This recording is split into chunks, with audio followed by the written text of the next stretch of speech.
music creators and friends to the SONA Foundation's Music and Money presentation. I'm John Bittrick. I'm one of the co-founders of the foundation. And as Ariel was saying, we're a nonprofit charity created by songwriters for other songwriters. And our mission is to support music creators with all of the resources that we can bring to the table. And I always get incredibly excited just by being here in this room and being with your energy. Oh, you're all so beautiful and fantastic. A huge thank you to BMI and to our partnering sponsor, City National Bank, with Denise Coletta sitting over there, who's the head of music for City National Bank.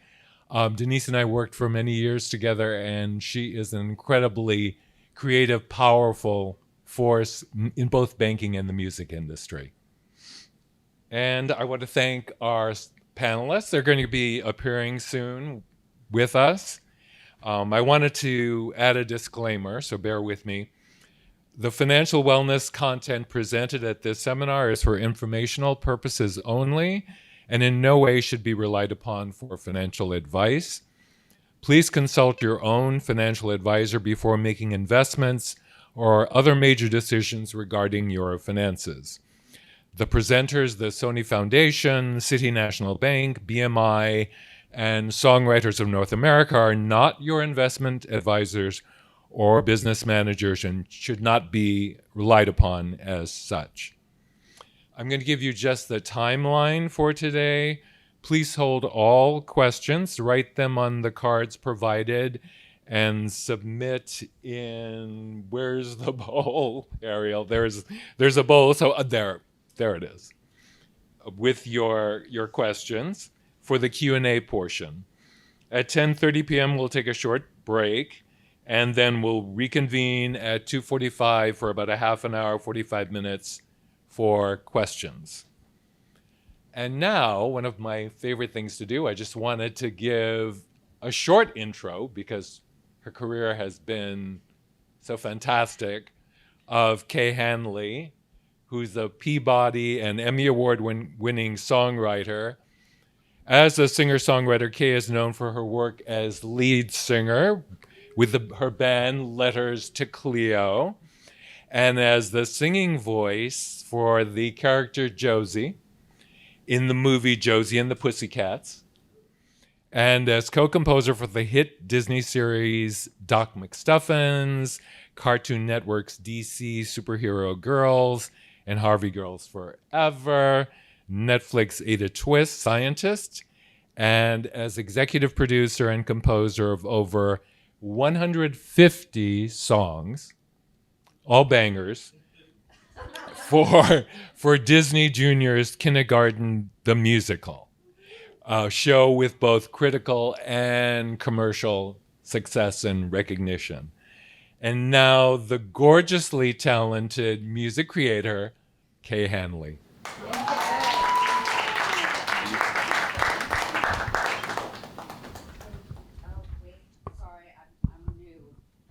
There we go. Hello. Hi, everybody. Nice to see you all. Thanks for coming to Music and Money today. Thank you, John.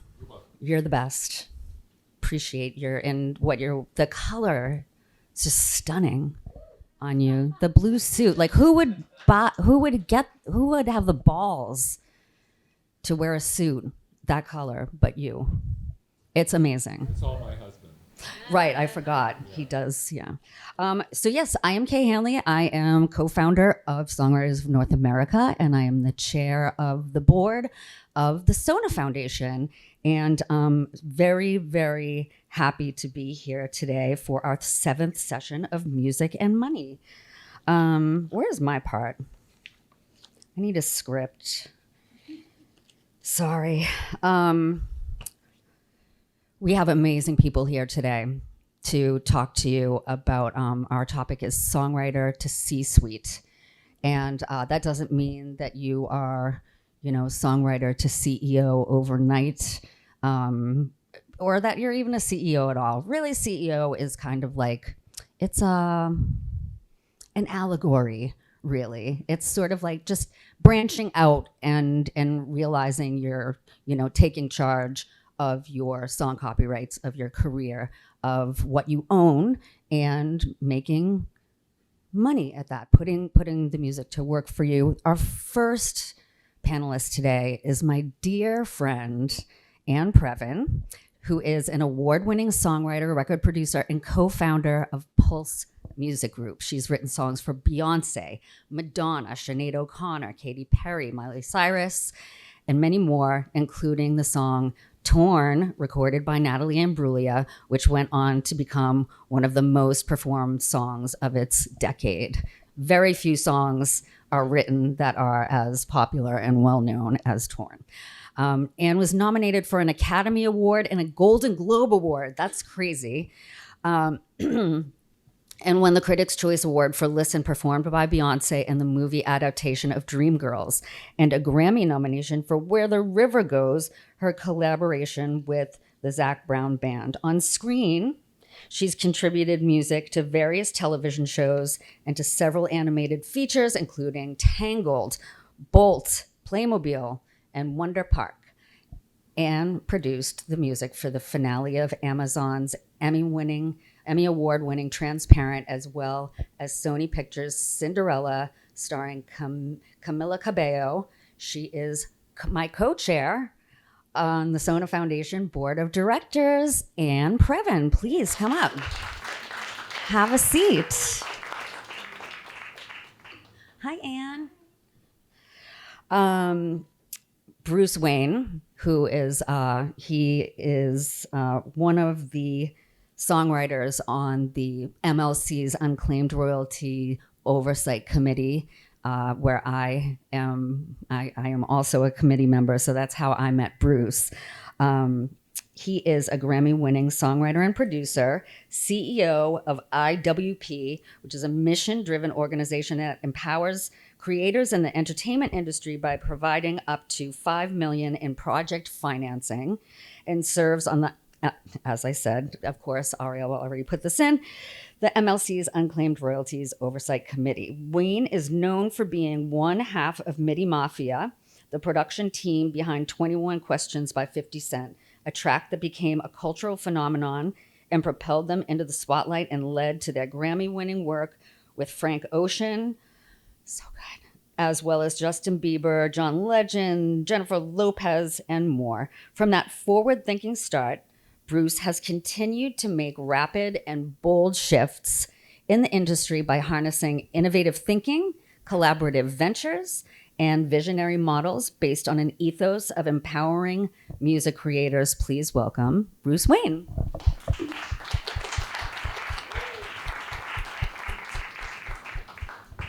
I've only ever been on Zooms with Bruce, so I did not realize the full handsomeness of him. But you are very handsome. Is that embarrassing? Not with you. Okay. Aww. Larry Mestel, who is a Warrior Award. You're being awarded a Warrior Award by SONA at the Warrior Awards this weekend. And that's a very big deal. Very respected in our industry. Larry Mestel is founder and CEO of Primary Wave Music, one of the largest independent music publishing, marketing, and talent management companies in the United States, with over 50,000 songs from the catalogs of legendary artists such as The Doors, Prince, Nirvana, Steven Tyler, John Lennon, and many more. I've never heard of those people, but maybe you have. Mestel was one of the producers behind the Kurt Cobain documentary film, Kurt Cobain, Montage of Heck, and the Whitney Houston biopic, I Want to Dance with Somebody. Larry has been recognized on Billboard magazine's Power List and Leaderboard, Variety's Top 500, among others. Prior to founding Primary Wave, he was CEO and general manager of Virgin Records, executive vice president and general manager of Arista Records, and COO at Island Entertainment Group, which included Island Records, Island Music Publishing, and Island Pictures. Please welcome to the stage Mr. Larry Mestel.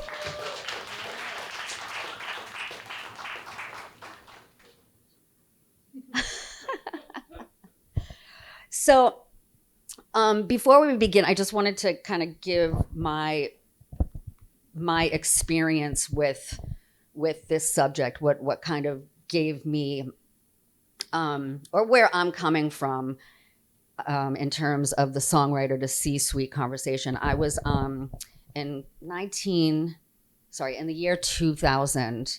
My daughter was 11 months old. My band, Letters to Cleo, had just broken up because I just couldn't be interested in like having a little baby and going on tour. It just wasn't working. And and I got a call to do this crazy job, to perform Rachel Lee Cook's voice in the motion picture Josie and the Pussycats. Now, I had never been hired for my singing. I did not consider myself a singer. I wrote songs for my band and I was loud. So like I sang the songs, and that was as much of a singer, but I never really thought like, oh, I'm going to be a singer and get hired for that. Like I just didn't. And I also, was pretty used to the idea that making records, selling records was not a way to make money. I literally, to this day, have not made a dime from Letters to Cleo album sales, which is crazy, but it's true. The music business, I didn't understand how it was going to, my place in it was going to survive beyond this moment. So when I got the call to do Josie and the Pussycats, it was a huge surprise, first of all. And when I got to LA with my husband and my 11-month-old, I would get a call from Babyface's person, assistant, whoever it was, saying to meet at this studio or that studio, and we were doing what I was doing. He was producing he was the executive. He was one of the executive producers on the film, as well as the producing all of the music for the songs that were in the movie. So that's what I was working on with him. The first thing I noticed about working with Babyface was, well, first of all, he's incredibly kind, like just such a gentle, kind person, which I wasn't expecting from. He was probably the most famous person I'd ever met up until that point. I mean, maybe still to this day, he's pretty famous, pretty impressive person to meet in person. And so I would meet him down at his studio on La Brea, and on the walls would be like all of these just like platinum records, just floor to ceiling. And then, or I'd go meet him at his studio at his house, and he had like, this guest house with like a Pro Tools studio, which at the time was like kind of it's kind of novel. Not everybody had like such baller, like modern gear. And what was resonating to me wasn't the wealth, although that was hard to ignore because I had never really seen anything like that.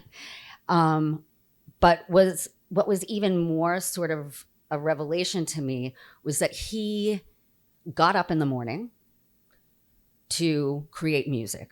Like every day, he would get up and create something that did not exist before he created it.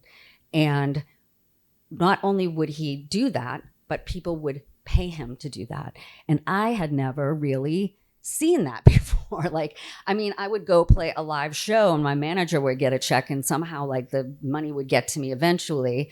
But I had never seen someone who was like in charge, a creative person who was so in charge of their life, like everything about it. He was creative every day, but he was also a business person, and he wasn't going to go to work unless you paid him. I mean, he would never put it that way, but like to me, I was just like, holy shit, you can go behind the scenes and do this intensely creative work in the studio with other people collaborating and still be in charge of your destiny. And that to me was life-changing, meeting him and just seeing how he how he led his creative life and was able to have a career that kept the lights on, that paid the school tuition, that put clothes on his back, bought many mansions. I never aspired to that. I still don't. But I mean, I like it when other people have the mansion and I can go visit it. But that is sort of what has driven me ever since, was just being in control of my creative life as it pertains to my financial wellness. So with that said, oh,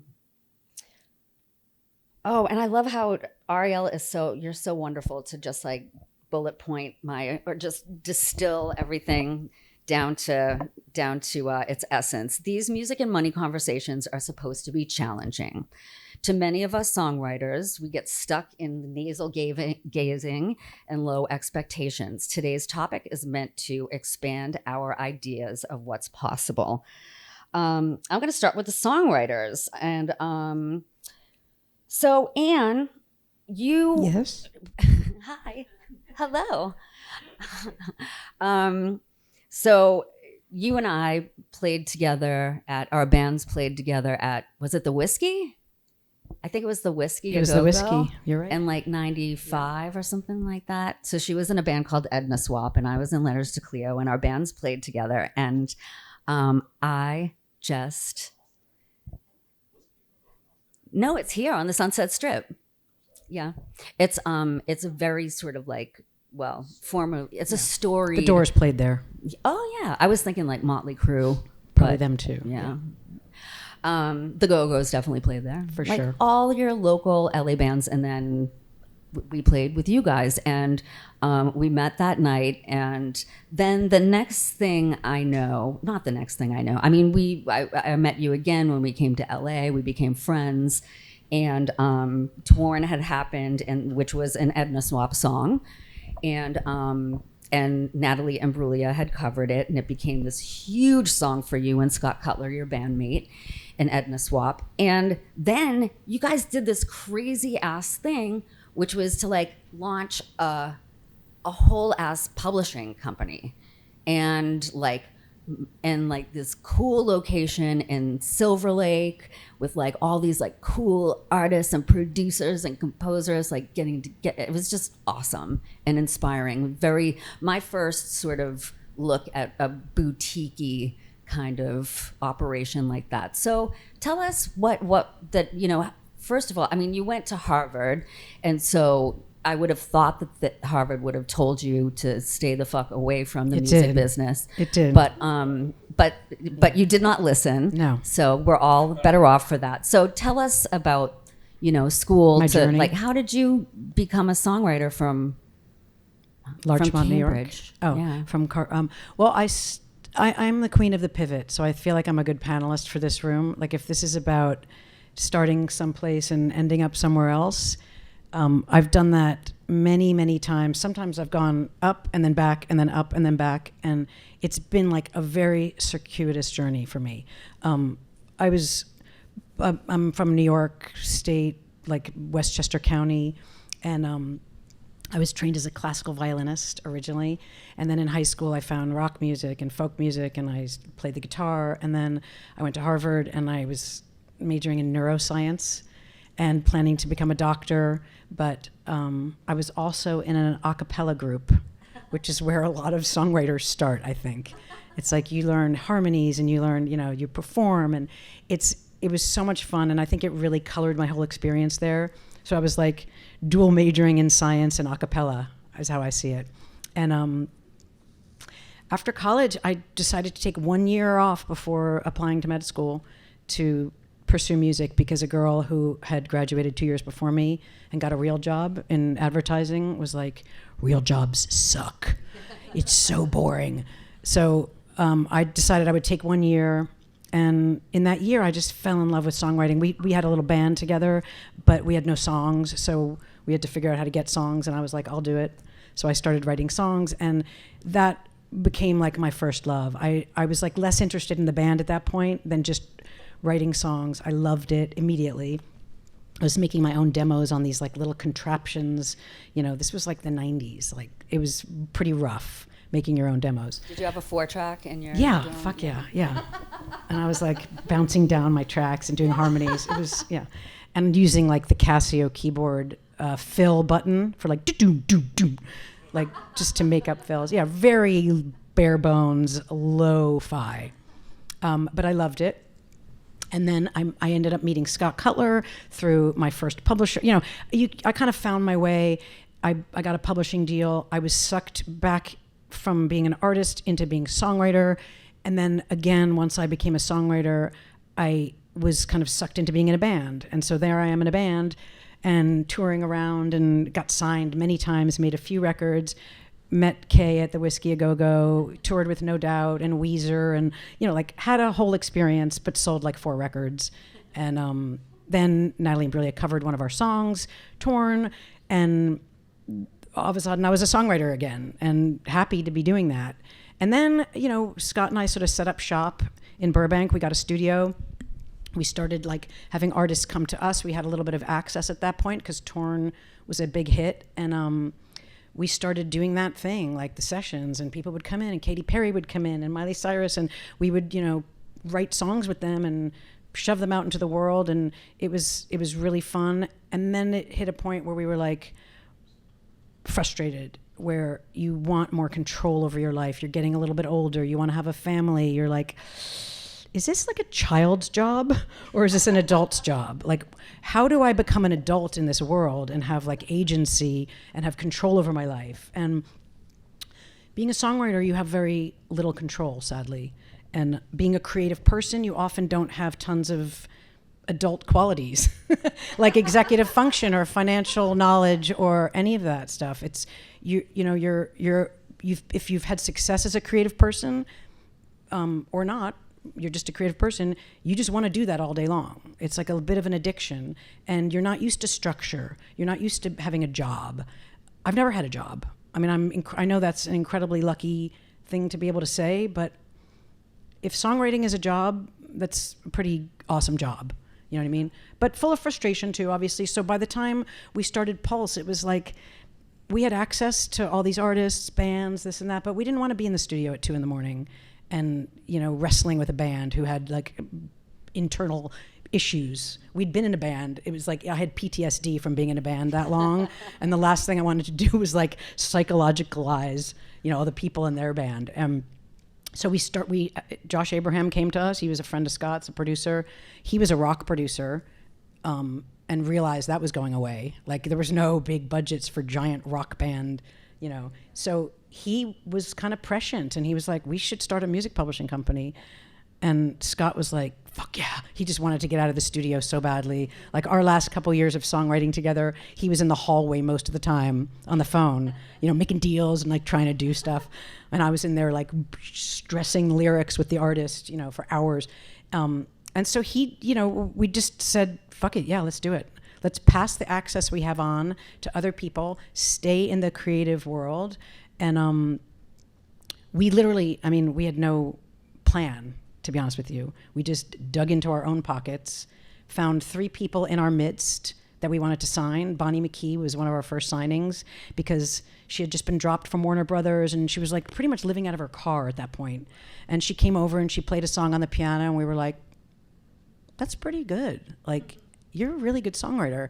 So, you know, we put her in with Katy Perry, you know, and then she had all these hits, and Pulse was all of a sudden on the map. But to be honest with you, we fumbled through those first few years in such an amateur kind of way that it's almost hopeful for everybody here how little we knew about what we were doing, and how we just sort of saw talent and were kind of sick of our own brains in terms of being like creative people. And we just were like, wow, that guy's really good. And I remember like the first time writing with Priscilla Renea. Yeah. Yeah, Money Long. She's now Money Long, but at the time she was a songwriter. She wasn't even her other thing that she did. But I remember thinking that was the first time I was like, she's better at this in this moment than I am. I was maybe great at it like 5-10 years ago, but she's like so plugged in, so tapped into something so intense and so fluid. And that kind of made me just pause and think like, maybe I have to pivot a little bit to one side or the other and not go straight down like the pop pike, you know? And so it was a good time. It was good timing. We set up shop in Silver Lake and Burbank and built this company. And it was super fun in the beginning and really heady days of like, you know, meeting all these people and learning how stuff worked and how the business really worked, even though we all kind of knew and all had many publishing deals. It was really liberating to feel like we had some control over what was happening. But, and we can get back to this later maybe, but I will say that there's an aspect of going from being a songwriter to being an executive. I don't know if I was ever really an executive, but working at a publishing company is that you sort of become the thing you fear most. You know what I mean? Like you become the thing that you've been fighting up, you've been pushing up against your whole career. Like people might be saying, no, it's not good enough, it's not pop enough, it's too pop, it's this, it's that. And then you're that person, you're in the chair and they're like, people are playing you their wares and they care deeply and you're like, who am I to be the arbiter of anything? You know what I mean? Like it's hard to know. It's hard to fill those shoes when you have the soul of a creative person. It's very hard sometimes to tell somebody else like, no, or not for us. It's rough. Like I really struggled with that. And I would say that it sort of dogged me the whole time I was at Pulse. Like I loved being there. I loved the artists we signed and I loved the writers we signed, but there was always this nagging thing for me of like, what am I doing? Like, who am I to like tell somebody their song isn't good enough or it's, you know, not commercial enough or I hate their voice. You know what I mean? Like, what do I know? So, yeah. Anyway. That's amazing, Anne. Thank you. And so, Bruce, you started at the bottom and now you're here. You know, you have had, your story is fascinating. I just have gotten to know it over the last couple of months. Yeah. So tell us about it. I'm gonna tell you the part I didn't tell you the other day. Where it really started was, we all start off as artists, right? And I think I just graduated from high school. It was like 92. And around 93, 94, like Wu-Tang came out. And I was like, but I wasn't so fascinated in the music. It was more of like how they were doing it. They were doing it independently. We've never seen anything like that before. And then it was like they found a way to galvanize a lot of people, a whole community. And I'm from New York. I'm from Brooklyn. I'm from East New York. So it's like, Brooklyn. Yeah. The old Brooklyn, the new Brooklyn is really, really different. Next, you know, you saw these W shirts everywhere, and I was like, man, how did they get all these T-shirts on people, right? It was just, my mind just was like, how are they making this happen without a record deal? And then around that time, I used to hang out a lot. I used to be in a lot of the clubs and moving around, and I got really cool with Lizzie Grubman. If everybody know Alan Grubman, he's like a really huge lawyer. I didn't know who he was at that time, but she was everywhere, and I was everywhere. So naturally, you're gonna talk, hang out, you find some of the, you know, cool people, and then she's like the Upper West Side again. And then her mother was looking for, her mother wanted to like work with a band to sign, and then Lizzie was like, hey, meet my mom's. So I met her and we became really cool. Like she was like this really cool old white woman. I was just like, yo, she's bad cool. She gets it. But she also had MS. So it was like, we became friends, right? Like, and I'm like this black kid out of Brooklyn. She's like, come with me, we're going to horse riding. And I'm just like, horse riding? What does that have to do with me making music? But, you know, looking back, I learned about building relationships. So I used to hang out with her. I told her about my group. I was like, yo, you know, me, my twin, I got a twin brother. She's like, yo, I'm my twin brother, and this way we're gonna do this thing. She was like, I don't know what you're talking about, but I'll figure it out. And then she introduced me to this guy who was a rock producer. I think the name of the band was called Spread Eagle. He always joked about that. So anyway, we got cool, and he invested in us. And he was a very wealthy man. He owned like majority of like the Lower East Side. He owned tons of property.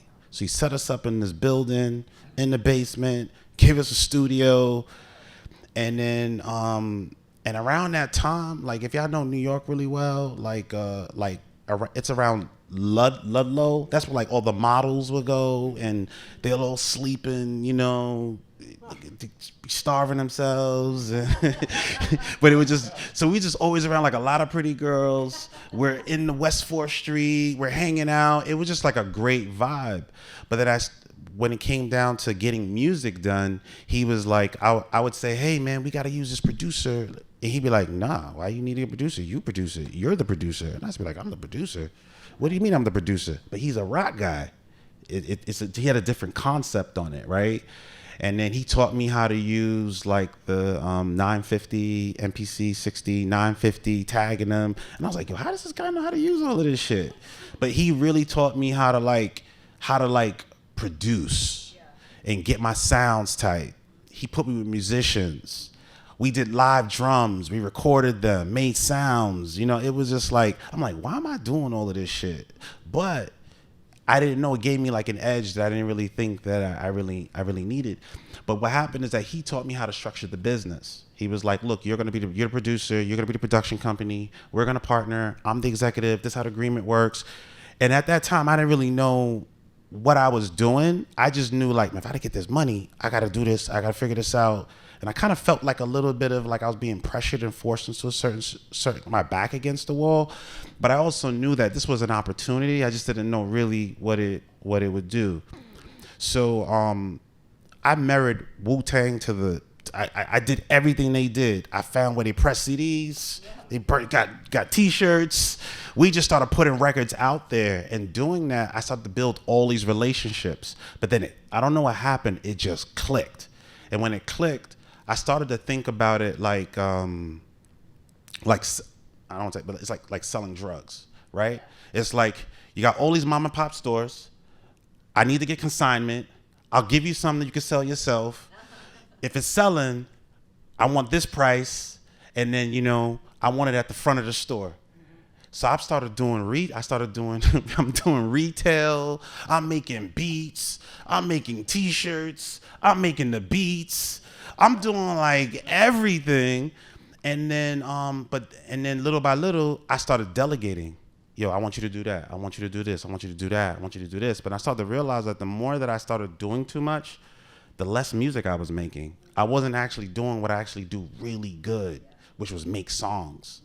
We became really successful in the streets. We made a lot of money. I bought my first house off that money. I've never had a job.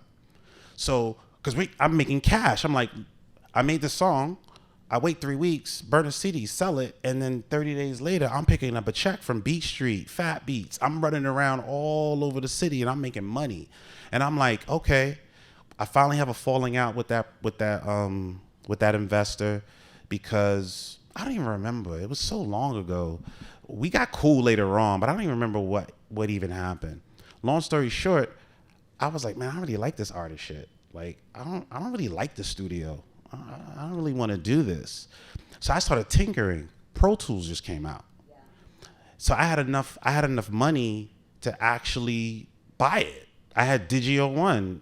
So while I'm in my house making music and figuring it out and trying different things and EDATs and all that bullshit, I was like, oh, my wife at the time, she was like, you don't know Talib Kweli, right? I'm like, I've been with you all this time and you know Talib Kweli.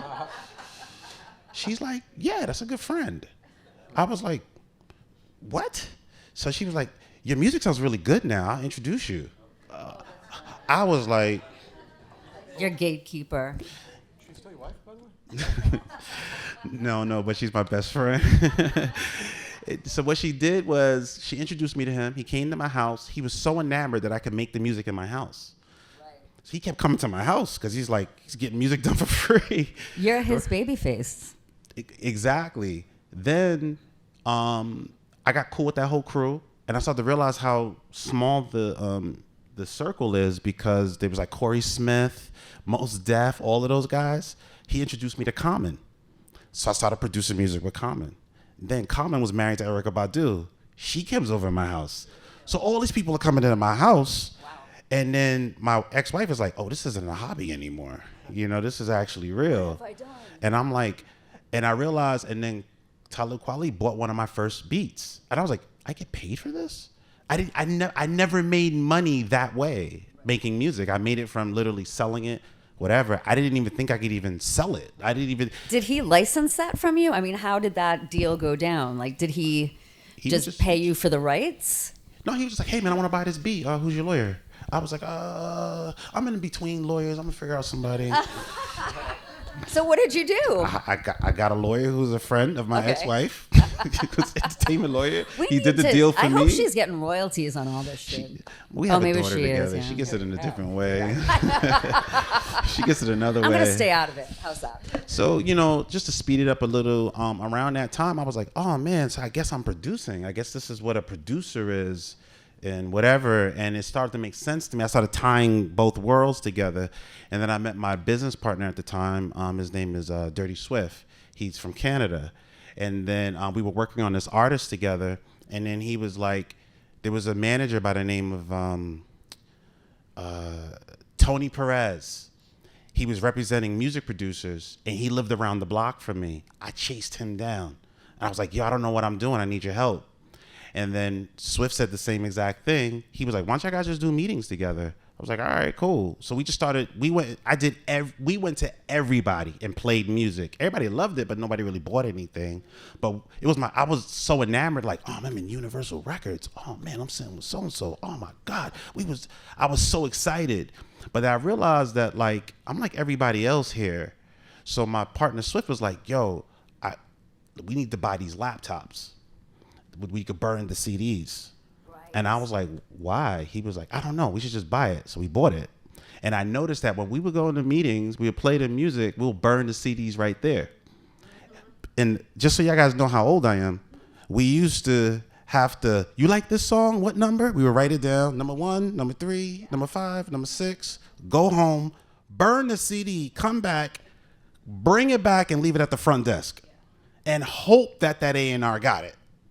And if they didn't get it, we would like chase them down. Did you get my CD? Did you get my CD? Did you get my CD? And I was annoying. I was very annoying, right? So they remembered me not because they actually liked me. It was just because, like, man, that guy calling again, like that kind of energy. So when I started burning the CDs, I started realizing, like, everybody would like kind of like, wait a minute, you burning that right now? And I'm like, yeah. And then maybe like a few months after we bought that, we learned how to compress and do the MP3s. So we started emailing MP3s. I started selling so many beats, not because it was the best music. We were just faster than everybody. Yeah. That was it. There's tons of music producers that I would feel like, oh, these guys is dope. These is dope. Oh man, this is competition. We just had more music and we were faster than everybody. That is an amazing lesson to impart. Just like you having whether it was like falling ass over tea kettle into like, just this technology, or like it doesn't like, or you really just knew what you were doing. It doesn't even matter. It's like that your ability to rise to the moment before everybody else. That's incredible. But I think I got that from selling records independently, just being in the streets, going like, oh man, how do I get in the front of the store? How do I make this happen? I had to connect things really quickly. So I think I had a little bit more life than a lot of people. A little more hustle. Then, we went from there, and then not even after a year of being a partner, being partners, 21 Questions came out. So everybody who had all of those beats that never bought it, everybody started giving us song deals.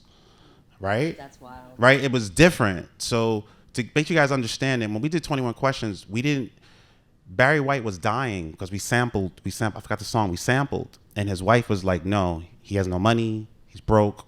I need whatever I need to get to pay his hospital bills. We were like, all right, cool, whatever. So then 50 was like, yo, I'm going to take, she was only offering 5%. 50 Cent was like, look, I need that for myself, but this is what I'm going to do. I'm going to all that records y'all did for us, I think it was like 8 records. I'm gonna buy all of that now.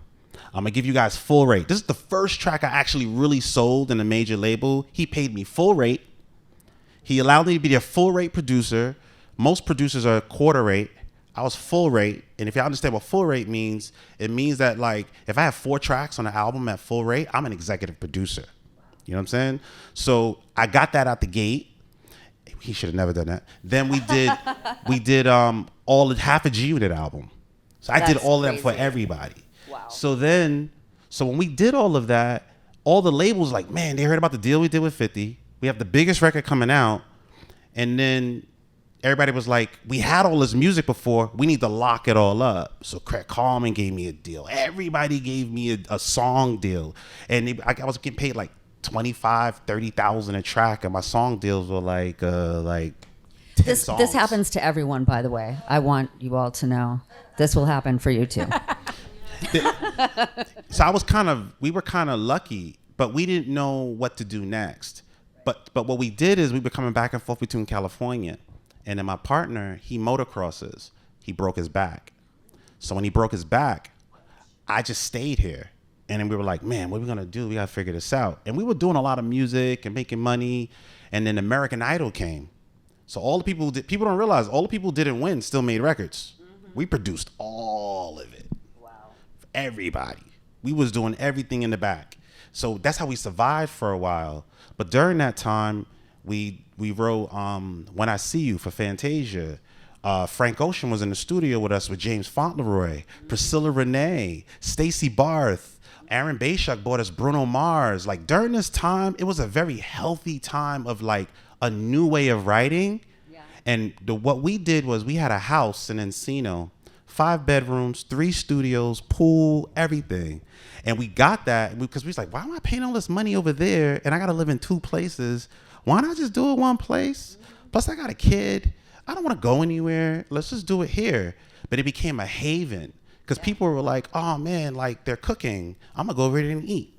Right. No, I'm just serious. Like, I'm going to go over there and eat. Or they're like, oh, it's hot. We jump in the pool. We can hang out. Like, it was so relaxed because we didn't control the sessions. Yeah. We just said, oh, here's our engineer. Here's some beats. If you like it, cool. If you don't like it, just hang out. We didn't put no pressure on, I need this hit record. I need this, because that's not how we got successful. We got successful for just collaborating and working with people we liked.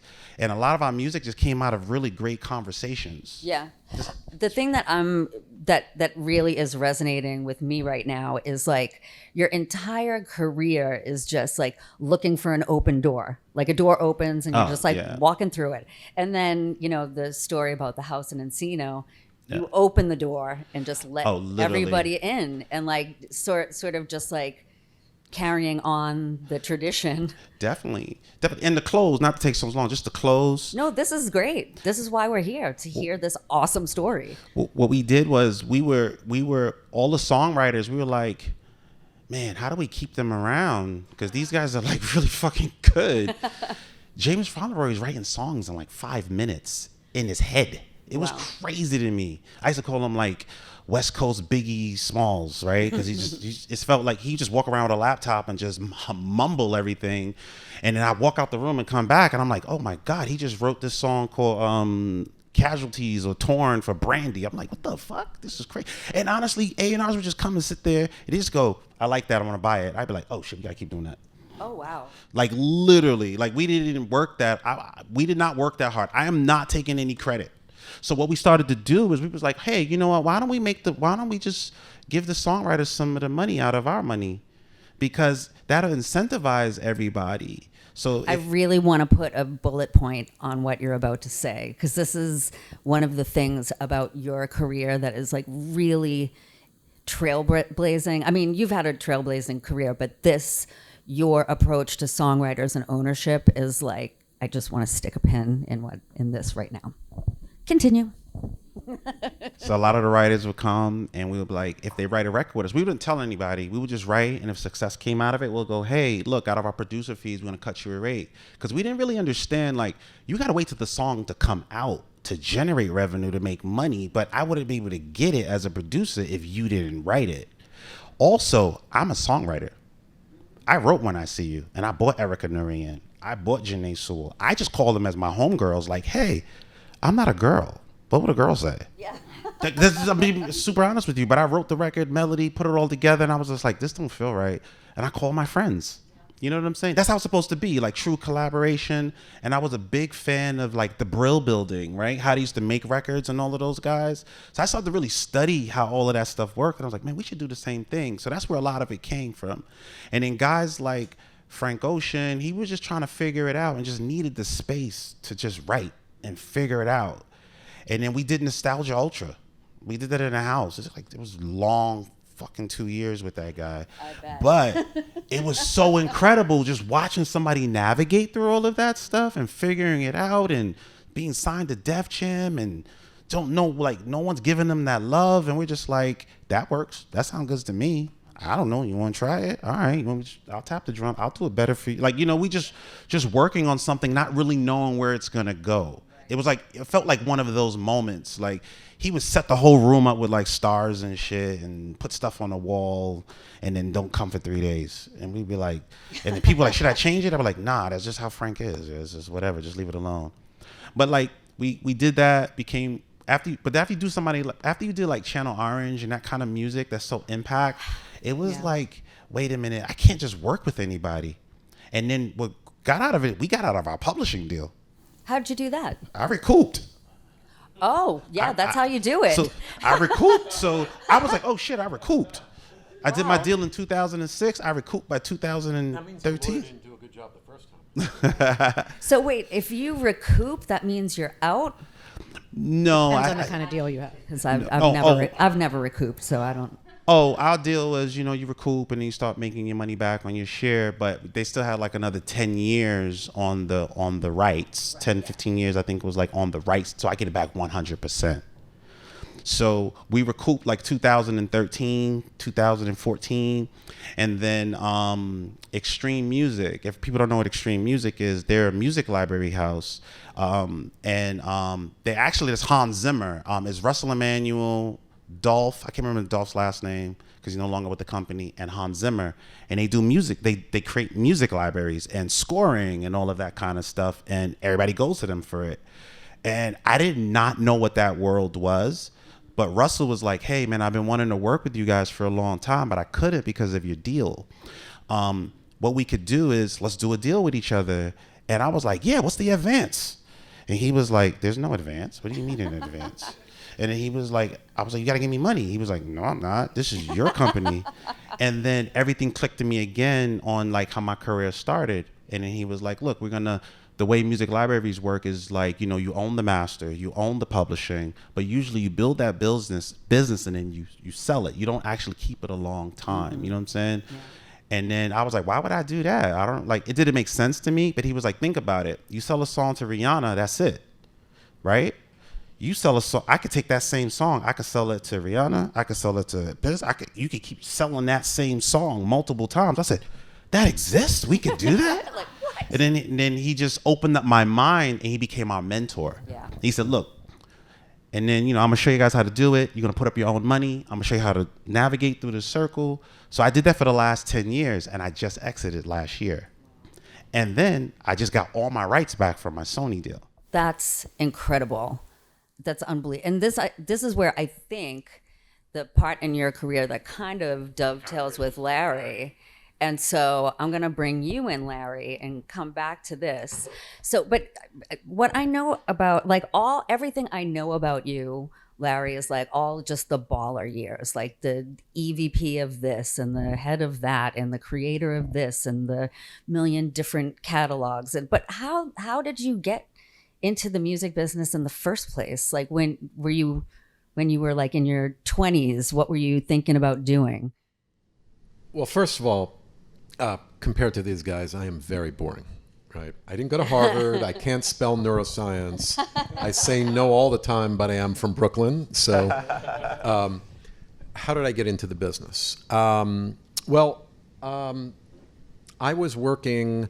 it's actually a very interesting story. So I was working at a consulting company out of school, and I got assigned in that consulting company to Polygram, that that at the time was one of the world's largest record companies, and they were in the process of buying a label called Island Records.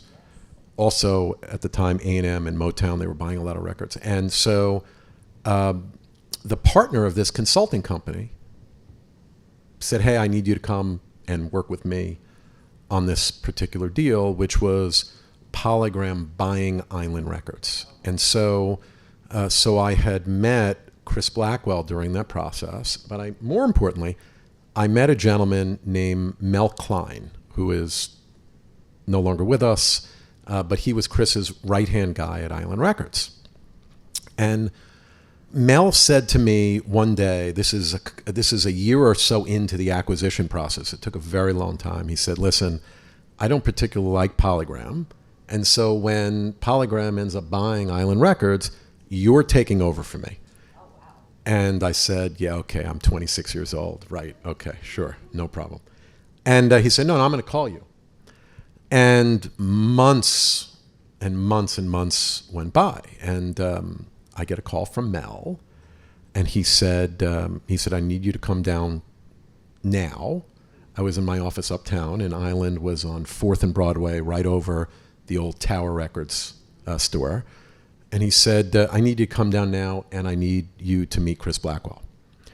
And I said, well, you want to prep me? He goes, no, he'll love you. He'll love you. So I hopped on the 4 train, and I went from 49th and Park. Did you know who he was? Oh, yeah. Oh, No, okay. Of course. This is a year into this acquisition, yeah, of course. right, But I'd never met him before. He never showed up to the offices. He was in Jamaica, So I go down and I go into Mel's office, and he said, look, I'm going to bring you down to Chris's office. You'll be great. Don't be nervous. And I'm in a suit and tie, which was, way overdressed for Island Records at the time. A T-shirt and jeans was way overdressed at the time at Island Records. So he brought me into Chris Blackwell's office, and I will never forget this. This is going to age me, but this is in 1989. Right, this is like 36 years ago. And I sat down, I shook Chris's hand, he sat down at his desk, and I remember Chris, by the way, who is a mentor to me today, still a good friend. I remember Chris looking at me, not saying a word, and I'm just sitting there like this, looking at him, and he says, well, it was so nice to meet you. And he stands up after about 90 seconds. He reaches across the table, shakes my hand. I shake his hand, and I leave to go back to Mel Klein's office. And I say to Mel, wow, that was a disaster. And he goes, no, that was like 30 seconds more than he spends with anybody. Wow. He's like, that was good, 1.5 minutes. That was fantastic. So he said, look, I'll be in touch. Okay. So I go back to my office, and literally months and months and months go by. This is how I started in the music business. And and I hear nothing. So I'm assuming there's nothing. It's dead, on to other things. But I get a phone call maybe 4 months later. This is in April of 1989. And he said, you're starting on Monday. This is like Thursday, right? You're starting on Monday, and be here at 10 before anybody gets here, right? 10 a.m. And I'll be with you for 4 days until I leave and retire. So I said, what are you talking about? How much am I making? He goes, what do you care? Seriously. Exactly, right?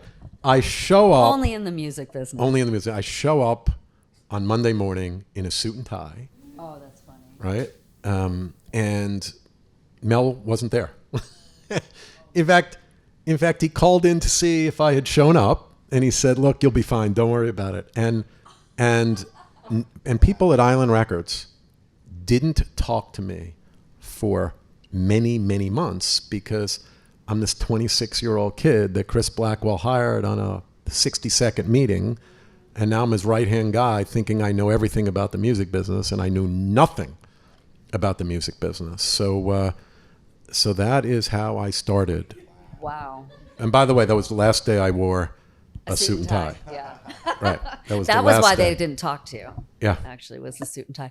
So So you had no real interest in what kind of business did you think you were going to go into when you were a consultant? Where did you see that going? I had absolutely no idea. Oh, okay. And because All right. I don't sing, Right. and I don't write songs, I wanted to be a sportscaster.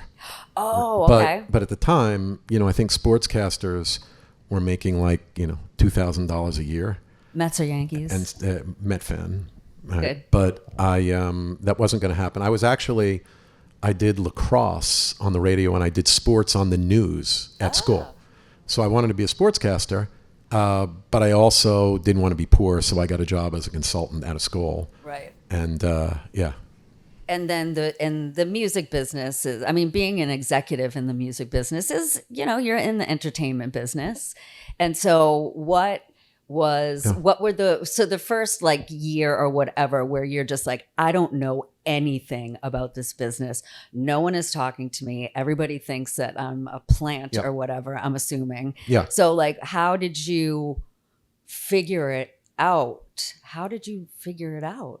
And what kind of a leader were you in those early days? Because obviously, Well, the it's island funny. needed leadership. It's funny because I see a lot of cameras around. I can't tell you the stories of the kidnappings and you have no idea what happened in the early days that I was at Island Records. It was crazy. So I can't tell you those stories. But those stories led to my relationships with, our general manager, who was a guy named Andy Allen, and our head of sales, who was Pat Monaco. This is going way back. Some of the guys are still in the music business. But, it was those experiences that formed a bond. And then, you have to will things to happen. So you're either going to be a dying flower and, fade away, or you're going to will it to happen, right? So, I was at Island Records for 11 years, and, there was primarily a world music label, Bob Marley, rock label, U2, but world music, rock. Where was Edna Swap, by the way? Right? It was. So that's where I know Edna Swap, because you were on Island when I was We there. were. Chris Blackwell let us make a record at Compass Point. He signed I- us. By the way, I loved Compass Point. I did too. Greatest studio in the world. Amazing. Where is Compass Point? The Bahamas. Yeah. Oh. So Yeah, that would be primarily rock label, world music label. Then I went when Clive Davis was crazy, forced to retire by Bertelsmann, which was the dumbest thing in the world, right? The greatest record guy alive in his prime, and Bertelsmann wants him to retire, which was ridiculous. So I came in with another guy to run Arista Records. I was there 4 years, and then Bertelsmann, BMG, and Sony announced that they were merging. And I really didn't want to be part of the evil empire of Sony. And I knew Sony was much bigger than BMG, and Sony would, of course, take over. And I knew that anyone with half a brain would put Clive Davis back into Arista Records, which he started. So a gentleman named Alon Levy, who was the chairman of Polygram at the time I was running Island Records, asked me to come to Virgin Records, which took me 3 seconds to say yes, because I didn't want to work for Sony. But at the time, it was probably not the smartest thing to do, because I accepted the gig at Virgin, and a couple of weeks after I accepted the gig, it was going to be a few months before I could join. Janet Jackson and Justin Timberlake had their famous wardrobe malfunction, Right. and MTV decided they are not going to play any Virgin music videos. So I come into Virgin. There's, if you lose MTV, you may as well, close the doors and go home. So, Wow. Virgin, basically was out of business with MTV, and everybody was getting off the label. So I had no idea what I was walking into. But I was, I was there for about a year or two. Funny story. I've got a lot of stories, by the way. I'm sure. Funny story. So I'm there about a year and a half, and Matt Serletic is the chairman. Great record producer. Matt. Alon Levy brought me in to work with Matt, who was primarily a record producer and signing talent. And things weren't working out for Matt. He enjoyed being in the studio and not, running the label. So Alon Levy decides, you know what, I'm going to make a change. And, sometimes it's better to be lucky than good, right? Actually, it's always better to be lucky than good, right? So I get a call from Alon Levy telling me he's going to fire Matt Soletic, but I'm going to give you a brand new long-term contract because I don't want you to worry. He's bringing in Jason Flom to run Virgin.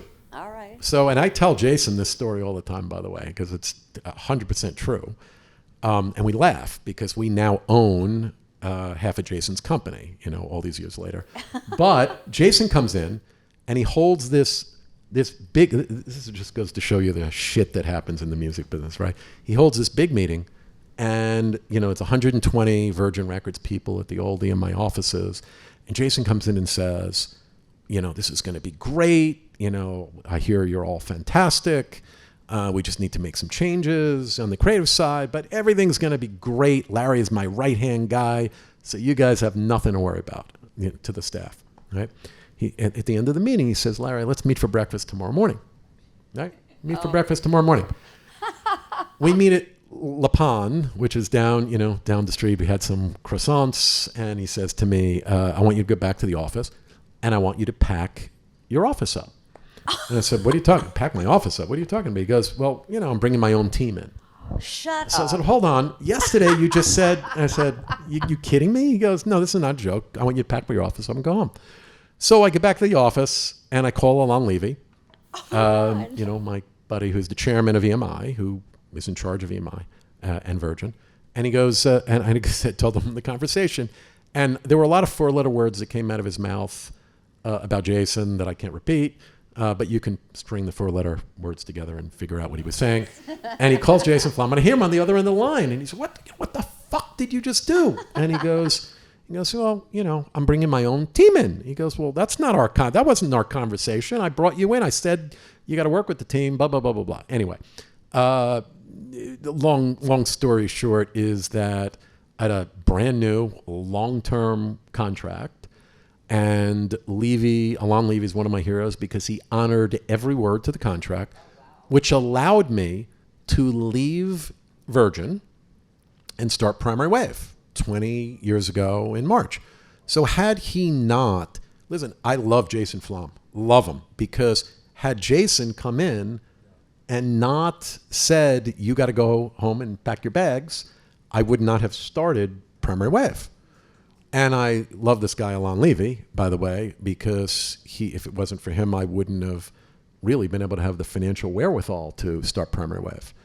And, we're the largest owner of iconic music now in the world. We're probably that's really kind of like the story is that I didn't know all of that. Thank you for sharing all I of got that. so many more stories, but I won't tell you now. Well, all of the names that you were mentioning, I was an artist in the 90s in a rock band. So I'm sure we have many of the similar stories. I'm sure. It was a very interesting and colorful time in music history. It was. To say the least. It was. But so you, when you were beginning, first of all, congratulations on having a full contract signed the day before you get fired so that you can just get paid for, how long did you get paid? Tell us that. Well, let's just say I'm dumb, but I'm not stupid, right? So you have to get the contract signed before the new guy comes in. Right. Yeah. Right. So it was pretty long. Okay. It was 4 years. So. That's amazing. I think we need to give him a hand for that. To really just better be lucky than good, right? That's the theme. To the man and make Jason Flom. Yeah. Flom look and terrible. now, by the way, we're buddies, right? We own. Yeah. Katie, my head of publicity, is back there, communications. She's also my boss. We now are partners with Jason. We bought half his company, so that's it's amazing, great, right? It's so funny how you can get into these blood battles with people in the business and just completely just scorched earth each other and then be friends 5 years later. It just because, when you have common cause, that's more No, it's great. important than Guy's my anything. hero. He never would have started Primary Wave. So. Amazing. So what was the impetus for starting Prime? I mean, what did you see yourself doing coming out of your experience with the labels, with the label system? Well, what did you want to do? Yeah, that was easy because, first of all, Warner, Sony, Universal should have never let us into the business, right? They never should have let us start because, and I'm going to say this, and I'm going to go back to your question. We have over $5 billion of music assets now, some of the greatest artists in the world. Where did it come from? Came from all the major labels. Yeah.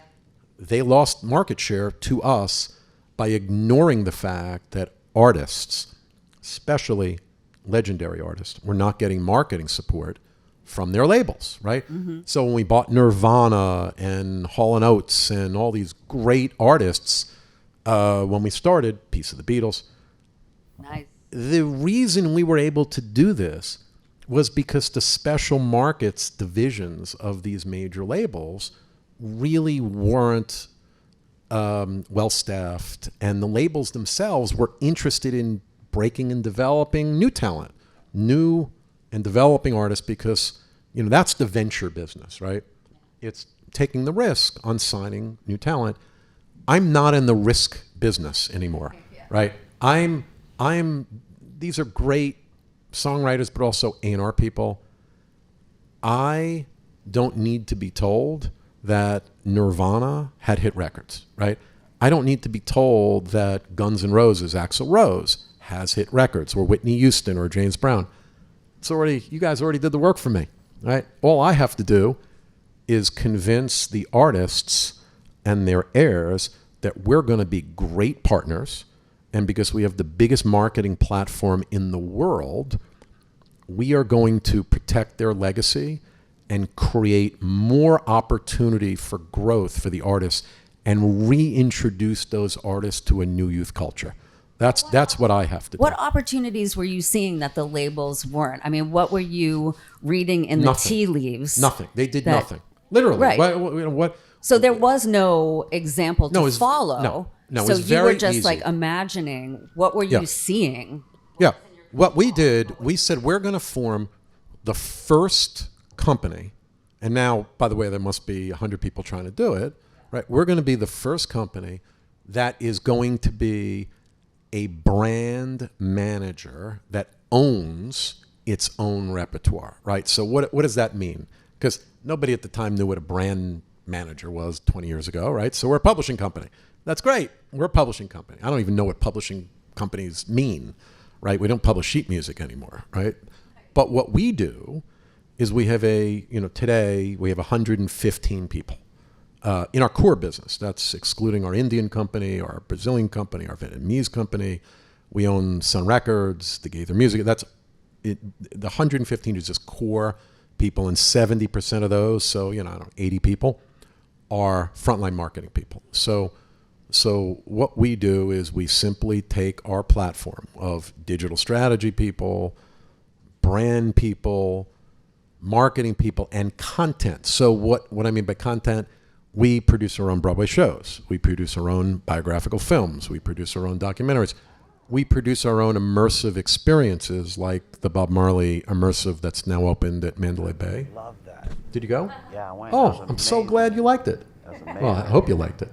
Nah, it was amazing. So we don't rely on Hollywood agents or directors that maybe 20 years from now they'll say, oh, we should make a Prince movie, or we should make a Bob Marley movie, or we should do an immersive. We do it ourselves. And so that's why artists and heirs want to partner with us, because we put up our own money, we produce, and we make shit happen that has not historically happened at the major labels. And that's how 20 years ago we were able to get into the business. The majors just didn't do that at the time. By the way, most of them still don't understand the power of name, image, and likeness. Right. And talk to us about those deals a little bit. Give us kind of like the overview of name, image, and likeness deals. Right. So, the music business is a funny thing, right? it's driven by all of you and by these two guys, right? Not me, right? It's driven by all of you who are songwriters, right? That's where it starts with the song, right? A songwriter creates a song. But a song, in and of itself, with a songwriter, is very hard to market, right? What's easier to market is an artist that has a brand, like Aerosmith, or I don't know, Def Leppard or Bing Crosby or any of you. It's easier to market an artist. So what we do is we are in the business of brands. Now, do we sign songwriters that have amazing songs? We do, but primarily we're signing artists that are brands because it is so much easier to market and create content off of the artist itself or themselves. So, it's a little bit different philosophy than what you would find in a normal publishing company, which is, you'd sign songwriters and then you'd work with a songwriter to get them co-writes, or you'd get them studio sessions, or et cetera, et cetera. I'm saying that's hard, right? They do it much better than we do. Although what we do, and this is very interesting, even though we are only in the icon and legend business, we had last year, I think, 2024, because we have a very large creative team, we had 11 Hot 100 Billboard #1 songs, so 11 #1 songs, and I think 60 or so top 40 songs. Even though last year we signed no new songwriters, right? We bought a lot of music, bought a lot of catalogs. And the reason is because we take, as an example, look at Kendrick Lamar, Not Like Us, right? Sampled Ray Charles. So how does that happen? That happens because our creative team goes into the studio. They're in studios all day long. I better not see them during the day or at night, right? They're in the studio all the time, pitching producers, pitching songwriters, pitching artists on using our catalog. That's the difference. So it's a little bit different philosophy. There's not one that's right or wrong. It's just ours is very different. That we got started because we created opportunities for artists that didn't exist with Universal, Warner, and Sony. And by the way, Universal, as an example, is a great company. Fantastic. They're great worldwide administrators. They're fantastic in developing new songwriters, but they don't do what we do, which is after that record becomes a hit and the artist is 20 years old or older, I don't mean 20 years of age, I mean the songs are, right? We then take them and make them famous again, and we make sure that their legacies are protected for decades. It's Kate a Bush different had philosophy. like a top 40 or like Yes. the #1 most streamed song for running up that hill. Kate Bush? Yeah, Kate. What did I say? Kate Bush. Yeah. Yeah. From Stranger Things. Stranger Things. That was wild. And listen, and you know that's- what? that's Those are happening the more and home more. runs. Did you and guys Yeah. do that? We didn't that your do song? we didn't do that, but you know what? That we would have taken that. But that's good. But I'll give you another example, which for us was even bigger, which is, you remember during COVID? So funny story. We bought Stevie Nicks' catalog, her Fleetwood Mac song, and her solo songs, in 2019, right before COVID. And I tell my kids, I have three kids, 2 daughters, that at the time were older teenagers, and I said, "Oh my God, I just bought Stevie Nicks, isn't that incredible?" Who's Stevie Nicks? Right? Oh my 19-year-old in 2019, who's Stevie Nicks? So in 2020, March of 2020, COVID comes, and we're pushing out content. We're pushing out digital. We're redoing, creative. We're pushing out digital content. And, you got to, again, to the better to be lucky than good category. This guy is skateboarding down the 405. Oh my God. Drinking an Ocean Spray cranberry juice bottle, lip syncing to Dreams, right? And I'll never forget this. We're doing Iron Chef cook-off one night during COVID, right? Because, what do you do? As you do, yeah. You eat. And one of my daughters comes and says, "Dad, you got to see this TikTok video. Oh my God." And so, well, show me. And so she shows me the TikTok video, and it was that day. And she's like, "Oh my God, this artist, he's lip syncing to this song Dreams by this artist Stevie Nicks. She's incredible. I love that song." So what are you talking? You didn't know it a year earlier. Now you know it. And so as the months went on during COVID, she's all of her friends, Dreams became the number 1 song in the world that year. Streamed more from that one TikTok video than Dua Lipa, Bieber, Ariana Grande, Taylor Swift. Dreams became the number 1 song, and we crushed it by doing deals with Ocean Spray and blah, blah, blah, blah, blah. Led to the Stevie Nicks Barbie doll that we did. I mean, and Stevie Nicks' income is still going like this from that. So, again, you have to take advantage of these things, right? But that's an example. But did she sell her catalog to you? Yes. But she still owns some of it? Oh, yeah. Yeah, we never buy 100%. Is it like a joint venture? Are those, Well, do you do JV that's a great deals, question. Or? When we buy, we almost always do partnerships. So with Whitney Houston, we bought in 50% of a partnership. Prince, we own 50%. Guns N' Roses or Axl Rose, 50%. But Stevie Nicks, we own 70%. Frankie Valli and the Four Seasons, we own 80%. I mean, it's always, when we do deals, it is almost always as part of a partnership, because we never want the artist to look back and say, "I sold too soon, I didn't sell for enough, this and that." So, you look at Whitney Houston, they're our best, our artists are our best references, right? When we bought Whitney Houston, the entire estate was doing a paltry $1.5 million a year. Can you imagine the greatest voice of our time? Her estate was generating $1.5 million a year. This year, it's going to generate $8 million, right? And so the 50% that they kept, is worth a lot more than 100% that they owned before they did the deal with us. So that's the idea behind Primary Wave. It's, yeah. Well, we are almost out of time and I'm so sorry, because I meant to get back to both of you, but your stories were just all so interesting. I wanted to talk to you about your financing, of helping artists find financing for creative ventures. I wanted to talk to you about producing musicals and all of this stuff. Why don't we just can you give us awesome. Real quick, while I was building the music libraries and understanding how that business works, I had to get a job, right? Started consulting because we were doing everything out of pocket. We're from Brooklyn. Yeah, it all begins Mets. Mets. It all starts there. Biggie also, right? Biggie, everybody. Come on, man. The best borough. So I had to get a job. I started consulting. And when I started consulting, I did a bunch. I did sound royalties.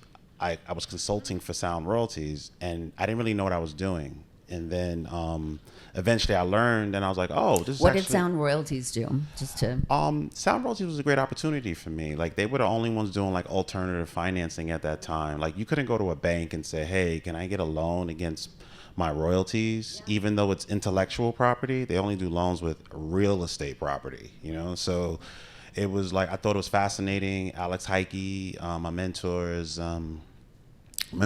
they was just really, really great guys. Gave me an opportunity, allowed me to make money, but they couldn't let me do the consulting too much longer because I was making too much money. So they were just you'll come inside, and coming inside, actually, I was like, oh shit, this is a whole new way of looking at financing. So it was kind of I became, it was like my Harvard, right? Yeah, sure. I got my MBA, really. And then, so I will always be thankful from those guys with that. Reggie Calloway, that was my mentor. So I did that, and then I ended up sitting on the loan committee for the state of California. That's right? crazy. So they have this thing. They have this loan committee. I sit on the loan committee for the state of California. Really? They give loans to artists? No, not to artists. What it is there's this program. This sounds like a racket to me. I'm just kidding. There's a program. I would like it to be for I'm me. going to sell it. There's a program. There's a program here in California. It's in all states, but here in California, it's called the State Loan Guarantee Program. It's been around since 1968. What they do is, if you have a loan, they could literally backstop that loan 80%. So if you took a loan for $1 million as a small business, 80% of it would be covered by the state. That's crazy. So if your business runs into some kind of trouble or default, and then you meet those requirements, the state will come in and pay off that $800,000 for you, and that's it, right? Holy smokes! No one knows about this. So they were doing these loans, and I was just like, we're in California. Why are y'all giving loans for pet hotels and food trucks? And this is fucking California. This is the number one. This is the fourth largest economy in the world. It's driven by entertainment. Yes. It's the entertainment capital of the world. Why aren't you doing loans for creators? They were like, go figure it out, Bruce. Wow. So we figured it out, and they approved the criteria. We got it going, and then so now what we're doing is I'm basically a mission-based lender. And we do debt financing, and we're focusing heavy on creators. This is a creator economy. It's a $1 trillion business. This is where everybody's going, and we're going to be able to do it. Like, loans are a dirty word. I'm sorry. So that's your company that you're... Our company right now to be live 2026, second quarter. Right now, we're building out the portals, the business. In this program right now, there are 120 banks already a part of this program that don't even use it for entertainment. Wow. So we're literally going to start the education part of it. A lot of the banks are they're already using it, but they're not using it in this capacity. We'll fund it. So you don't need banks. We'll write a check. Okay, let's do it. Holy smokes! All right, hey. Deal's It's getting on done. camera. Okay, this is Songwriter to C-Suite. So there's one. My company's actually, called IWP. It's my should name. chat. Yeah. Let's talk. amazing. Yeah. I love that. Rather than starting up and competing, we'll just fund it. And I think that was a threat. No, it's a great way for creators to get their money, have it backed, but at the same time, I heard that. Investors can have structured returns. Yeah. They get the money now. They're not waiting forever for their money. It's really incredible, Bruce, what you're doing, and so I'm having fun. So I mean, you can tell, and just the way you talk about like the way you've learned, on the fly every step of the way. It's like you can definitely tell that you're just following the muse wherever it takes you. And I'll just share one more thing, right? Is that like it came to me because it was a friend. He has a really successful production company. They do everything, and he has a line of credit. I think it's like $50 million to put out projects, right? Mm-hmm.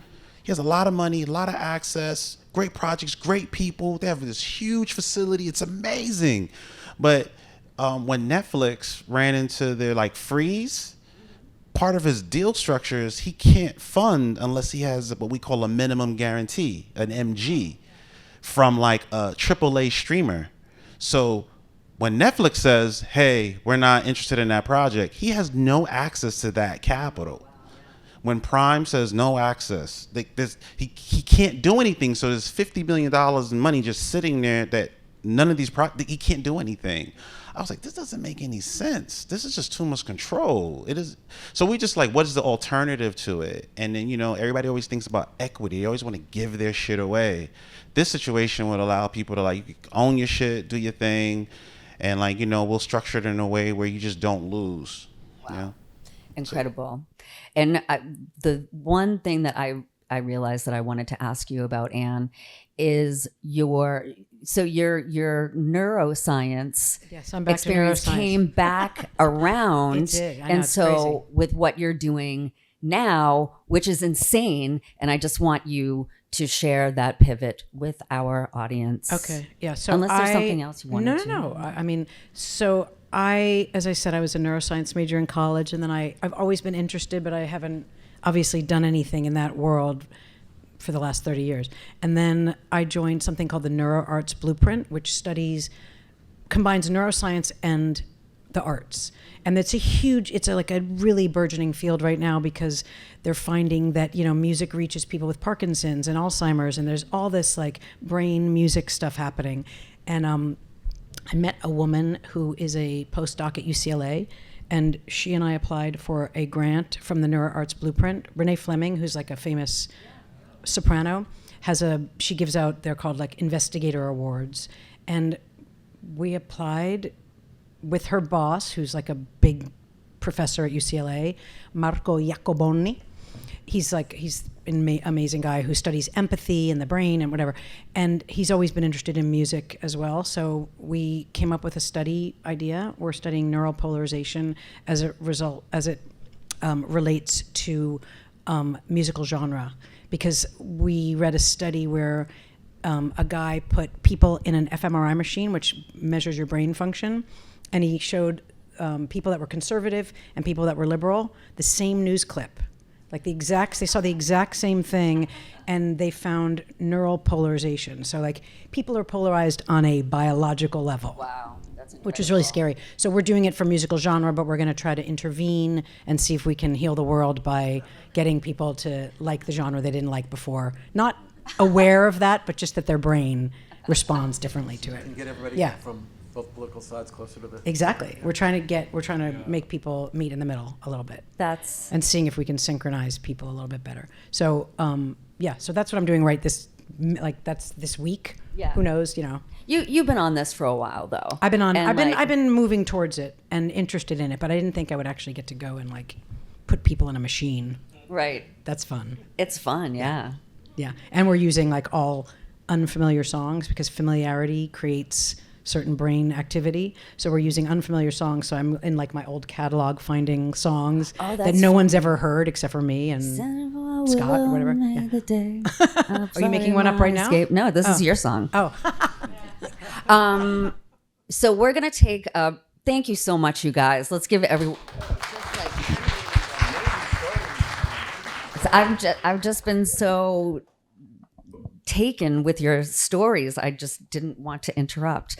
But we are going to take probably like a 15-minute break for whatever, and then we're going to have a Q&A. So, Hey, do I have to take a break? Because... What's that? I got to go. Oh, do you have to go? A little while, but do we have to take a break? We just do questions now? Oh, I guess, yeah, we could just keep going. Can we just keep going and end at 3? I'm totally down for that, because I got to walk my dog. So we're not going to drop questions into the bucket. We're going to do this old school. So if you have a question for any of our panelists about songwriting how to expand a songwriting career into an empire, or your version of that, raise your hand and ask away.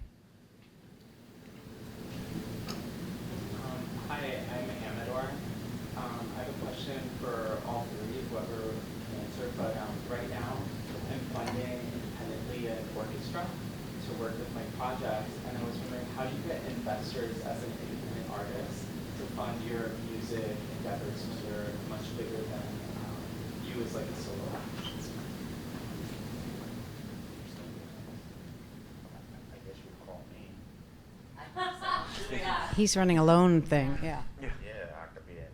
It depends on. I don't know what you have to provide more information. I could probably talk to you after.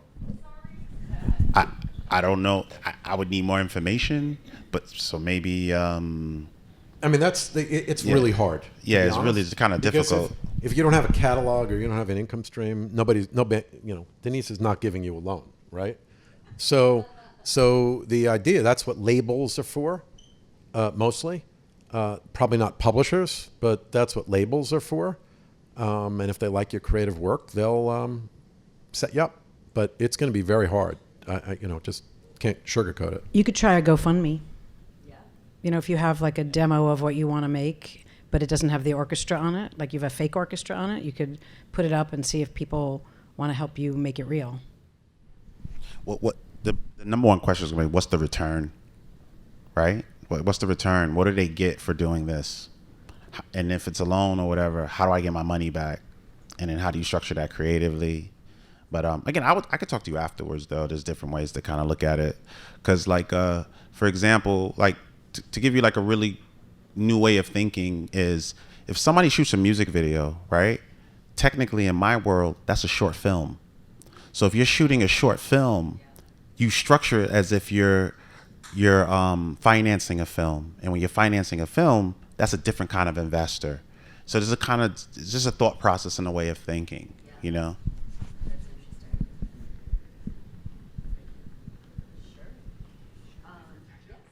Hi, everyone. Thank you so much for speaking. It was very inspiring, and the 90s is pretty much everything that influenced me in my music. Like, I love Letters to Cleo. I mean, PJ Harvey is my screensaver, and she's like my icon, my legend, and just hearing about the music scene and Whiskey A Go-Go, like, it's the reason why I do it. So I have a question for all of you guys, because as an artist today, like, what do you have to say about the music scene? Because to me, I like produce my own stuff and I write, and performing live is like my number one thing. And when I perform, I do like hour-and-a-half long sets with all the stuff that I just want to put out there in the world, and it kind of feels like an invitation to people I meet. I'm like pulling them into my universe. So how, like, what do you say? Because the music scene, it's different. It's different nowadays. So I don't really understand the question I'm asking even. But I think I can help. I can help answer it for you. Yeah. I think I could bridge Ann and what Larry is sharing together, and what it is you got to start treating yourself just more like a business. That's why the industry is very different, because you have access to more things, more resources than were there. Like the 90s, we used payphones, right? Like.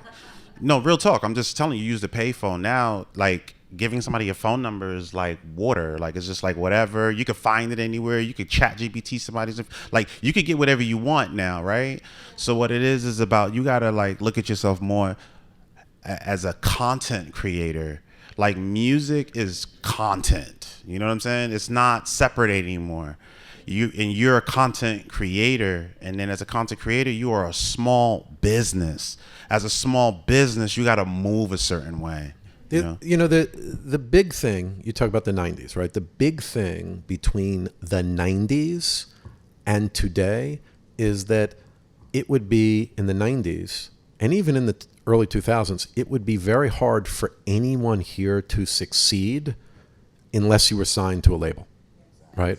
The big difference. Today, you have so much more of an advantage being independent, and you have so much more opportunity because social media and TikTok, for instance, can make you a star.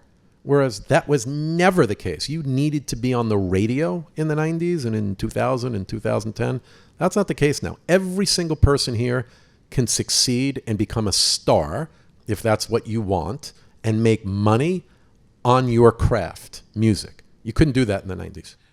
There's a kid, I don't know him personally. I know his old manager. His name is LaRussell. He showed everybody how not to use Spotify, just use Even. And, and created, like, if you, to give you, basically, if you know what Even is, are you familiar with Even, what that platform is? Oh, Even is like, basically, I make my album, I put it on the platform and say, hey, pay whatever you want. Right? But it's structured and connected to, say, a Spotify or Apple Music or whatever. So if you want to get my music earlier, you want to connect with me, you want something exclusive, you want something fresh, get here and pay me $5, pay me $2, because a stream is how much? Less than a penny. So he made, I think he made $150,000 in 30 days. Oh my God. How would you don't make that money in streaming. And if you did, it's like waiting on babies, right? You got to wait 9 months. No, I'm just, it's, there's no royalties. Does La Russell tour and stuff? Like, I mean, is he using this as like a? He throws backyard parties and invites people and charges them. See, La Russell. Well, is that's what I was going to smart. say. Also, I think what Yeah. you're asking is more about the live music scene. Is that what you were wondering about? It just, to me, I feel like, I forgot that I actually have people that listen to my music, and I feel that when I perform live. So how do you translate that onto like social media and like branding yourself? Because that's what it is You nowadays. should film your shows probably, or get somebody, like find somebody who's really good at filming stuff in an interesting way and like capture your live. If that's your strength, your live shows, try to capture that and, chop it up for general consumption. And play songs on your living room couch and that you post on. I mean, I think it's kind of a numbers game with social media, just like posting more and a lot and often is sometimes it seems like the way to go. I would have been horrible. I mean, I'm pretty good at social media now, but only because I don't have to do it. I just do it for the fun of it. But like, you were saying about you had to be on a label, you had to be on the radio. For me, that actually worked great because I was never going to go out and sell myself. Like, I am terrible at selling I felt deeply uncomfortable about being a product. I certainly never would have sold myself as a so these days would have been absolutely terrible for me. I would not be good at it. But I do think that it's a great opportunity for you to figure out, like, the one thing that is nice about it is that you can figure out how to connect with your audience, the people who like you. If you are building a relationship with them, you are going to be able to grow your audience. But if you are trying to figure out what everybody wants and you ignore the people who you organically connect with, I don't know. I just don't think it's authentic. It's not going to work, Yeah, 100%. Yeah. I think about it. How would Jeff Buckley do it nowadays? Oh, he would be like, fuck off. I'm not doing it. He wouldn't, Yeah. Thank you. Yeah, I think it's also about leaning into your strengths and managing your expectations. I think this is the first time in history that you could actually be a musician could actually be a blue collar worker. Right. If if you make music in home and you make $50,000 a year just smoking weed and writing songs and hanging out, I mean, I think that's the best job in the world. Right. But be realistic that, like, you got to get an apartment that's gonna about $2,500 a month. You got to manage. It's a job. Yeah. And that's just like, I think that is the leap well, I mean, speaking for myself, I did not want a job. I wanted to go into the studio, write songs with my bros, and go on tour and like let the people who know what they're doing sell sell the stuff, and do all the things that were gonna make it viable for me. I do very much, in one sense, I, when I think about myself, feel bad that, you can't just be a songwriter. You can't just be an artist. You have to be a multi-hyphenate. You have to. See, that's a sad thing, though. I mean, I think that's a sad thing going forward, that songwriters and artists have to be like brand managers for themselves. Yeah. Like, I think that's going to end up like lessening the quality of the artists. It's nice to have like structure around creative people, and have people with business expertise handle all that stuff, and let artists be artists. But that's getting harder because everything's like DIY. Like, you can do it all. You can produce your own music in 5 seconds. You can put it up and market it to people, and Or you got like, my cousin's my manager. Yeah. My neighbor, he's gonna handle my finances. My choreographer is Guys, getting a I'm in the split. studio. I'm the star. And they just kind of build it around. Yeah, totally. It's like you're not even hiring, or like, how do you even know that this is the right person? The education and like, it's not there. But don't you think if that's authentic to you and that's how you're presenting yourself? Like, I remember, what was that band? Sublime. They were that band, Yeah, of course. They, from Long Beach, and they were just like a traveling shit show. Like they just had like all their relatives and all their relatives' dogs, and like just like dogs and pregnant ladies, and like just this LBC crazy junkie. Like it was nuts, and that's who they would take to like all the like radio shows, and like backstage you just didn't want to be near the Sublime backstage because you were going to get attacked by a fucking German Shepherd. But that was like part of their thing, it was like they were so authentic, and I think that really spoke to people, and I think that like authenticity still speaks to people, and if you can just be yourself in this moment, then I think you're going to find your audience. I mean, provided that your songs are good, there's that too. You have to be talented, maybe.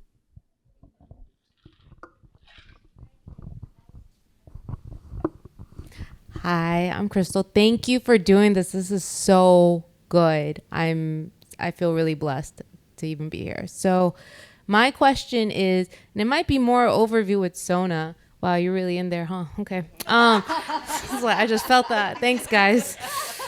My question is, because you guys started touching on like this balancing act of being a multi-hyphenate. I'm curious of the balancing part of that, especially like when you have 2,000-ish rent and you still have to like fund also it yourself, and then oh my god, you were in a car accident like I was this past weekend, so now you're like trying to figure that out, and like the life part of it and not the artist part of it. So and the reality of burnout from trying to like upload 3 to 5 videos a week just to be funny on TikTok and hoping, so I'm curious of you guys' point of view on the life part of it for the artist. What's the question? The question is, how do you find balance between being an artist and like life and things? Just you guys' point of view. Can I tell you? I'll start. I have no balance. I've got no life other than work, and so I'm not an artist, so it's very easy. I mean, seriously, there is no balance. If you want to be successful, there is no balance. If you think there's balance, right? You want to have balance in your life, you are going to be an unsuccessful artist. Let's just be clear. Take a nap every day. I don't know if I agree with that. I don't know if I agree with that. Every day. Yeah, I mean, it depends also what kind of success you want to have. You know what I mean? Yeah. Like there's no amount of success that's worth me giving up certain aspects of my life. You know what I mean? I'm a mom, so there you go. 2 kids. Like, what are you going to do? You can't give your whole life over to work and let your family starve. You know what I mean? So, but I think with the life work balance thing, it's like you have to be realistic. You know what I mean? Like, yeah, just maintaining your basic. You can't create anything if you're in debt and worried about it all the time. So you have to figure that shit out first. You got to make sure that you're like, yeah, and stuff happens. You get in a car accident, you get sick, stuff happens, and you have to have like a bit of a safety net. Otherwise, everything falls apart. You know what I mean? So I think it's really important to like kind of do this until you can like just run ahead and have your career be super successful. But you have to get there to the starting line. You know what I mean?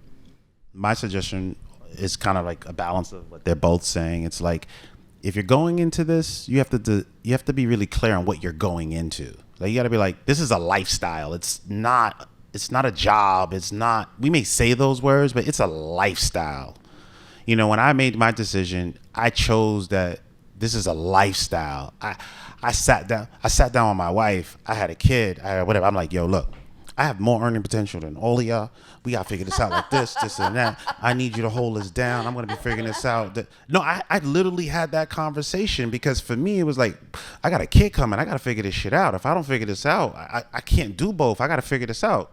I had a lot of anxiety. My back was against the wall.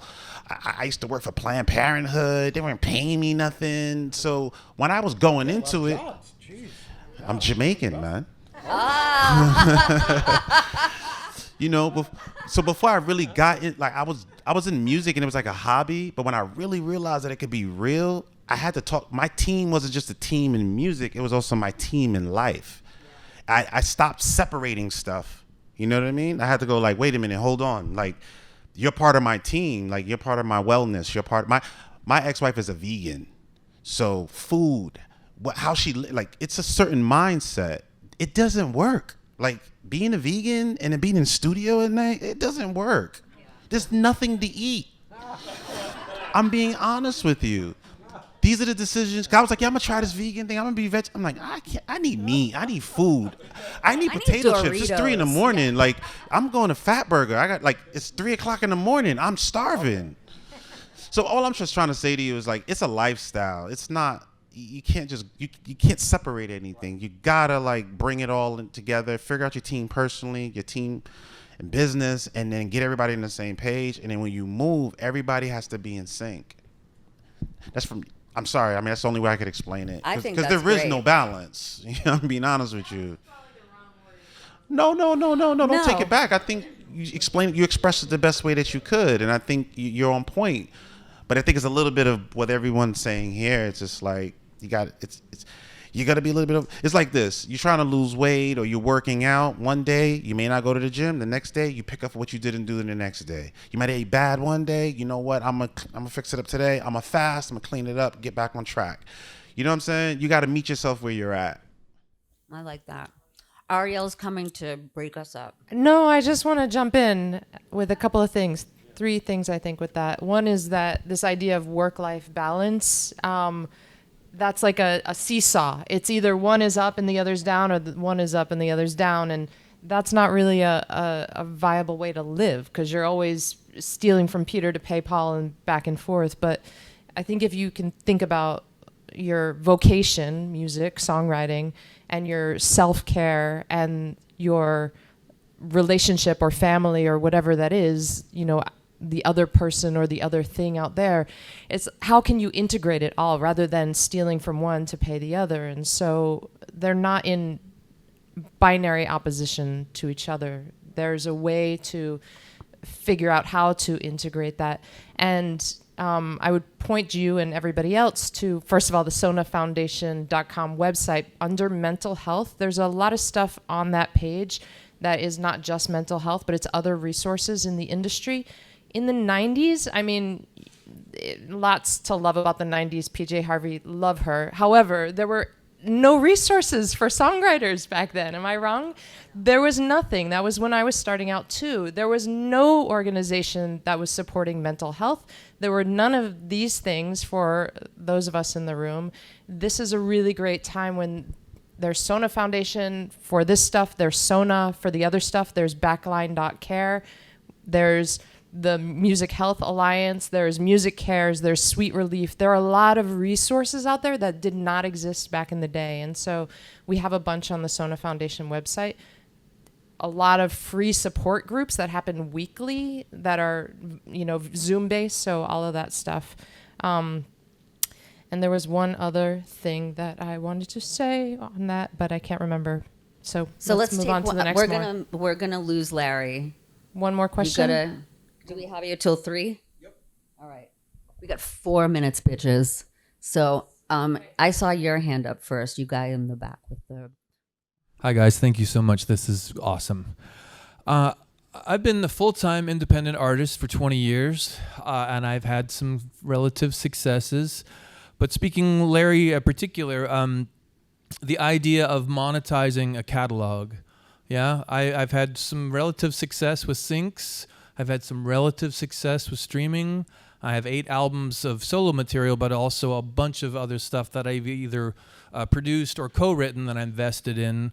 Just ideas to fully monetize a mid-level artist's career that has been relatively successful, but you know, we're not to the John Lennon and Bob Marley side of the street just yet. Well, the good news is that you are living in the greatest time of all time in music to monetize assets that are generating income. There are literally hundreds of companies now, some private equity backed, some just normal publishing companies, some individuals, some, I mean, you have a myriad of opportunities if you want to monetize your catalog. It's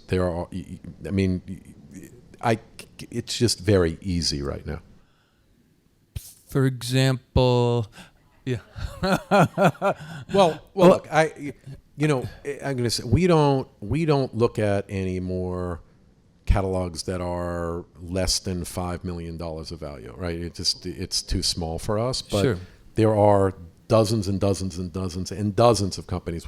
There's a company called Raleigh, as an example, that buys. I mean, I had someone offer to buy my catalog some years ago, in the very low six figures. But I was like, I'm betting against myself in the long run. I knew as soon as I did it. But not in the long run, because if you sell, you're selling at a point in time, right? Yeah. So anything you've created to date, you can sell, and then anything you create in the future, you continue to own. Or if and by the way, here's the thing.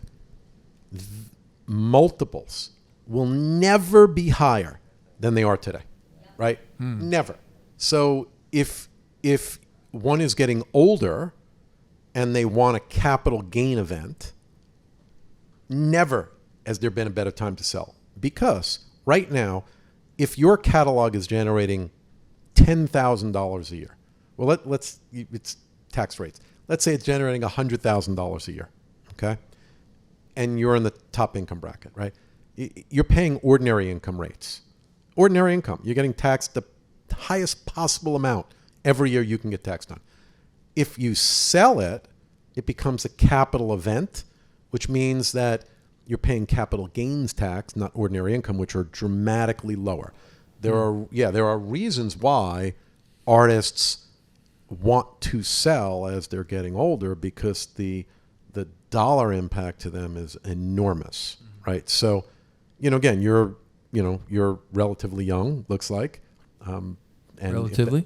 If that's the case, it's all relative. You're younger than me, right? Yeah. So, you feel like you have more hits in you and you have more albums in you, then maybe you don't sell. But I guarantee you 5 years from now, you are not getting the multiple you're getting today. Just not going to happen. Like 10x right now? No, it's teens. What? But just give you that. Bruce Springsteen, when he sold, Bruce Springsteen, which is the high end of the market, right, sold for 30x. What? Right? A lot of catalogs today are going between 17 and 20x. But we never buy production music, as an example. Production music even production music today is going at 10x. So, now is the best possible time You an guys, artist we got to would do this. ever have to Interesting. sell their music. Let's go. Thank you. Well, that is all the time we have. Thank you for that. I really, actually, literally learned something just then. And it was important for me to learn it. So thank you.